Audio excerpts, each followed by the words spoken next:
பௌத்த மத புத்தகத்துக்கு கட்டுப்பாடு இல்லை, இந்து மத புத்தகத்துக்கு கட்டுப்பாடு இல்லை, கத்தோலிக்க மத புத்தகத்துக்கு கட்டுப்பாடு இல்லை. அல்லாஹ்வால் அனுப்பப்பட்ட ஒரே ஒரு குர்ஆன், இஸ்லாமிய புத்தகங்களை கொண்டு வர முடியாது டிஃபென்ஸ் உடைய அனுமதி இல்லாமல். இது நீங்கள் போட்ட உத்தரவு அல்ல. கோட்டா என்ற கொடிய இந்த நாட்டுக்கு வந்த மிக மோசமான அராஜகன் போட்ட உத்தரவு. அது கட்டிலே சொல்லுகிறார்கள். கடத்தல் கமிஷன் எல்லாம் பேசப்படுகிறது. இதுவரை எந்தவித நடவடிக்கையும் எடுக்கப்படவில்லை. அதே போல உங்களுடைய என்பிபி அமைச்சர்கள் போனால் மன்னாரிலே கடத்தல்காரர்கள் சாப்பாடு கொடுக்கிறார்கள். கடத்தல்காரர்கள் அவர்களுக்கு பக்கபலமாக நிற்கிறார்கள். இல்லை என்றால் ரமலானுக்கு பிறகு நாங்கள் மக்களை ஒன்று திரட்டி அதற்கு எதிரான போராட்டங்களை முன்னெடுப்போம். இந்த பாதை தெற்கிலே இருந்தால் நீங்கள் யோசித்து பாருங்கள், 80-90 கிலோமீட்டர் மிச்சம். அம்பாந்தோட்டையா இருந்தால் மூடி வைப்பீர்களா? கம்பஹா இருந்தால் மூடி வைப்பீர்களா? மன்னாரிலே தமிழர்களும் முஸ்லிம்களும் வாழுகிறார்கள் என்பதால் உங்களுடைய கண் குருடாக இருக்கிறது.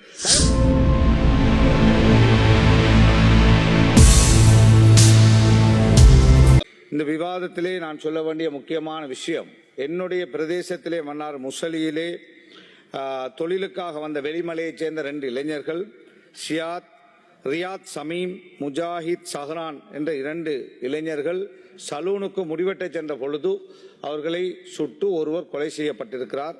ஒருவர் உயிருக்காக போராடி கொண்டிருக்கிறார் ஐசியூலே. 2 பேரும் ஏழைகள்.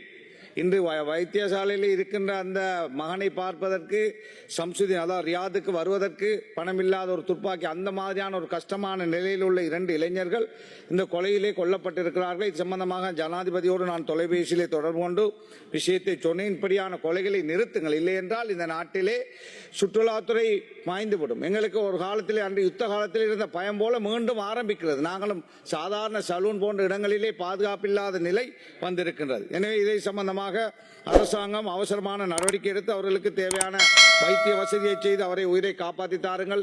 வைத்தியசாலையில் இருக்கின்றவரை அதே போல பாதிக்கப்பட்டவர்களுக்கான நஷ்டஈடுகளை வழங்குங்கள்.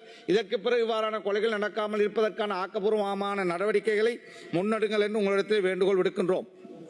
அதே போல இங்கு இந்த நீதியமைச்சான விவாதத்திலே சொல்ல வேண்டும், மன்னாரிலே இருந்து இடம்பெயர்ந்த மக்கள் புத்தளத்திலிருந்து பஸ்ஸிலே சென்று அவர்கள் வாக்களிக்க சென்றதற்காக என்னை கோட்டாபய அரசாங்கம் 3 மாதங்கள் சிறையிலே அடைத்தார்கள். 6 மாதத்திலே அந்த வழக்கிலிருந்து நான் நிதோஸ்கொட்ட நிதாஸ், அதாவது நிரபராதியாக விடுவிக்கப்பட்டிருக்கிறேன். ஆனால் எனக்கு உதவி செய்தார்கள் என்று 2-3 இன்ஜினியர்ஸ், ஒரு கன்சல்டன்ட் டாக்டர் போன்றவர்களை உதவி செய்த காரணத்துக்காக 4-5 வருஷமாக அந்த வழக்கு இழுபட்டு கொண்டு செல்கிறது. இங்கு ஏஜி டிபார்ட்மெண்ட் அதிகாரிகள் இங்கு இருக்கிறீர்கள். எனவே உண்மையான சந்தேக நபராக இருந்த என்னை விடுதலை செய்துவிட்டு எனக்கு உதவி செய்தார்கள் என்ற பொய்க்குற்றச்சாட்டிலே அவர்களை 4 வருடமாக வழக்கை நீடித்துக் கொண்டு செல்கிறார்கள் என்றால் நீதிமன்றத்திலே வந்து போலீசார் சொல்லுகிறார்கள் ஏஜி டிபார்ட்மெண்டில் இருந்து ரிப்போர்ட் வரவில்லை என்று. எனவே தயவு செய்து இவ்வாறான செயல்பாடுகள் இருந்து ஏஜி டிபார்ட்மெண்ட் திருந்திக் கொள்ளுங்கள் என்று நாங்கள் உங்களிடத்திலே கேட்டு இந்த வழக்கை ஒன்று முடித்து வையுங்கள் என்று நாங்கள் வேண்டுகோள் விடுக்கின்றோம். அதே போல போதைப் பொருள் சம்பந்தமாக சொல்லுகிறீர்கள், யாழ்ப்பாணத்திலிருந்து மன்னாரிலிருந்து அங்கே கல்பெட்டியிலிருந்து வருகிறதாக. நீங்கள் நினைத்தால் இந்த போதைப் பொருளை கட்டுப்படுத்த முடியும். நேவி, அதாவது அதிகாரிகளை தொடர்ந்து நீண்ட காலங்களுக்கு அங்கே வைக்காதீர்கள். இங்கு பாதுகாப்பு பிரதி அமைச்சர் இருக்கிறார். நான் அவரிடத்திலே ஒரு முறை சொன்னேன், ஒரு போலீஸ் ஓஎஸ்சி குடுவோடு, அதாவது இந்த கடத்தல்களோடு சம்பந்தப்பட்ட ஒரு வாய்ஸ் ரெக்கார்ட் வந்திருக்கிறது என்று சொன்ன பொழுது டிஃபென்ஸ் டிப்யூட்டி மினிஸ்டர் வந்து சொன்னார், நாங்கள் எக்ஷன் எடுக்கிறோம் என்று. எக்ஷன் என்ன எடுத்தீர்கள்? அவர்களை டிரான்ஸ்ஃபர் பண்ணி விட்டிருக்கிறீர்கள், விசாரணை நடக்கவில்லை. அந்த வாய்ஸ் கட்டிலே சொல்லுகிறார்கள், கடத்தல் கமிஷன் எல்லாம் பேசப்படுகிறது. இதுவரை எந்தவித நடவடிக்கையும் எடுக்கப்படவில்லை. அதே போல உங்களுடைய என்பிபி அமைச்சர்கள் போனால் மன்னாரிலே கடத்தல்காரர்கள் சாப்பாடு கொடுக்கிறார்கள். கடத்தல்காரர்கள் அவர்களுக்கு பக்கபலமாக நிற்கிறார்கள். எனவே இவ்வாறானவர்களை பக்கத்தில் என்பிபி அமைச்சர்கள் போய் சாப்பிடுறதுக்கு உங்களோட பணத்தில் சாப்பிடாமல் அவர்களுடைய பணத்தில் சாப்பிட்டு விட்டு வந்தால் எப்படி நீங்கள் இவர்களை இந்த நாட்டை காப்பாற்ற போகிறீர்கள்? எனவே தயவு செய்து போர் அமைச்சர்கள் புத்தியாக நடந்து கொள்ளுங்கள் என்று உங்களிடத்தில் நாங்கள் மிக தாழ்மையாக வேண்டுகோள் விடுக்கின்றோம். அதே போல குர்ஆன், எங்களுடைய குர்ஆன், நேற்று நான் தெமட்டகோட்டை, அதாவது சம்மாங்கோட்டு பிரதேசத்திலே குர்ஆன் சென்ற பொழுது குர்ஆன் தட்டுப்பாடு. ஏன்? குர்ஆன் கஸ்டம் சாலை கட்டுப்பாடு. இலங்கையிலேயே பௌத்த மத புத்தகத்துக்கு கட்டுப்பாடு இல்லை, இந்து மத புத்தகத்துக்கு கட்டுப்பாடு இல்லை, கத்தோலிக்க மத புத்தகத்துக்கு கட்டுப்பாடு இல்லை. அல்லாஹ்வால் அனுப்பப்பட்ட ஒரே ஒரு குர்ஆன் இலங்கை, அதாவது இலங்கையில் மட்டுமல்ல உலக முஸ்லிம்கள் இந்த நாட்டில் 2 பில்லியன் மக்கள் பாதிக்கின்ற குர்ஆன் அல்லது குர்ஆன், அதாவது குர்ஆனுடைய விளக்கத்தோடு வருவதற்கு இங்கு கட்டுப்பாடு கஸ்டம்ஸ், இஸ்லாமிய புத்தகங்களை கொண்டு வர முடியாது டிஃபென்ஸ் உடைய அனுமதி இல்லாமல். இது நீங்கள் போட்ட உத்தரவு அல்ல. கோட்டா என்ற கொடிய இந்த நாட்டுக்கு வந்த மிக மோசமான அராஜகன் போட்ட உத்தரவு. அது இன்று வரை தொடர்ந்து கொண்டிருக்கிறது. ஏன் அனுரோடைய ஆட்சியிலே அது இல்லாமலாக்க முடியாதா? வந்த குரான் 25 எம்பிமார் சைன் போட்டு கொடுத்தோம். இந்த ஹாபர்ல கிடக்கிறது அந்த குரானை தாருங்கள் என்று. கொழும்பிலே குரான் வாங்க முடியாத நிலை வந்திருக்கிறது. 40 குரான் வாங்க போனவர் விலை கூடி இருக்கிறது. ஏனென்று கேட்டால் கஸ்டம்ஸால் பிரச்சனை என்று சொல்லுகிறார்கள். தயவு செய்து இங்கு இருக்கின்ற அமைச்சர்கள் உள்ளது ஆளுங்கட்சியில் இருக்கின்றவர்கள் இந்த விஷயத்தில் கவனம் செலுத்துங்கள் என்று உங்களிடத்தில் அன்பாக வேண்டுகோள் விடுக்கின்றேன். அதே போலதான் மகர பள்ளிவாசல் கோட்டாபுடைய அரசாங்கத்திலே மகரையில் இருக்கின்ற முஸ்லிம்கள் தொழுவதற்கு இடமில்லை, நோன்பு வந்திருக்கிறது, தராவியா இல்லை, அவர்களால் வாழ முடியாத மார்க்க கடமைகளை செய்ய முடியாத நிலை. இங்கு ஒரு முஸ்லிம் ஒருவரை மார்க்கத்துக்கு பொறுப்பான பிரதி அமைச்சராக போட்டிருக்கிறீர்கள். நாங்கள் வந்த நாளிலிருந்து கத்திக் கொண்டிருக்கிறோம். இதை நீங்கள் திறந்து தாருங்கள் என்று. கோட்டாவுடைய அரசாங்கம் மூடியது, நீங்கள் அதை திறந்து தாருங்கள்.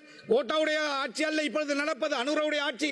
தயவு செய்து அவசரமாக இந்த ரமலான் மாதத்தில் அந்த பள்ளியை திறந்து அந்த மக்களுக்கு கொடுங்கள் என்று கேட்கின்றோம். அதே போலதான் மன்னார் புத்தளம் ரோட் சம்பந்தமாக சொல்லியிருந்தார்கள்.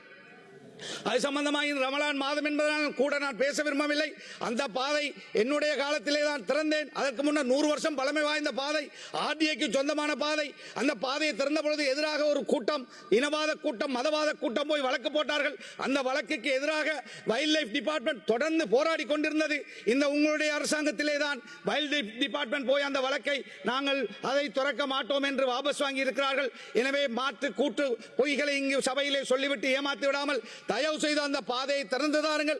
இல்லை என்றால் மாற்று பாதை கடலோரமாக போட்டு தாருங்கள். இல்லை என்றால் ரமலானுக்கு பிறகு நாங்கள் மக்களை ஒன்று திரட்டி அதற்கு எதிரான போராட்டங்களை முன்னெடுப்போம். இந்த பாதை தெற்கிலே இருந்தால் நீங்கள் யோசித்து பாருங்கள், 80-90 கிலோமீட்டர் மிச்சம். அம்பாறை அமைச்சர் இருக்கிறார், அம்பாறையில் இருந்து கொழும்புக்கு வருகின்ற பொழுது 100 கிலோமீட்டர் மிச்சமாக இருந்தால் ஏன் நாங்கள் அதை மூடி வைப்போம்? அது அம்பாந்தோட்டையா இருந்தால் மூடி வைப்பீர்களா? கம்பஹா இருந்தால் மூடி வைப்பீர்களா? மன்னாரிலே தமிழர்களும் முஸ்லிம்களும் வாழ்கிறார்கள் என்பதால் உங்களுடைய கண் குருடாக இருக்கிறது. தயவு செய்து வீதிக்கு பொறுப்பான அமைச்சர் இங்கு பிமல் ரட்நாயக் இங்கு இல்லை. அவர் பெரிய அறிவாளி. இந்த பாராளுமன்றத்தில் இருக்கின்றவர்கள் அவர்தான் கூடுதலான அறிவாளி போல பேசுகிறார். எனவே அவர் பேசுகின்ற பொழுது பிழையான கருத்துக்களை முன்வைத்தார்.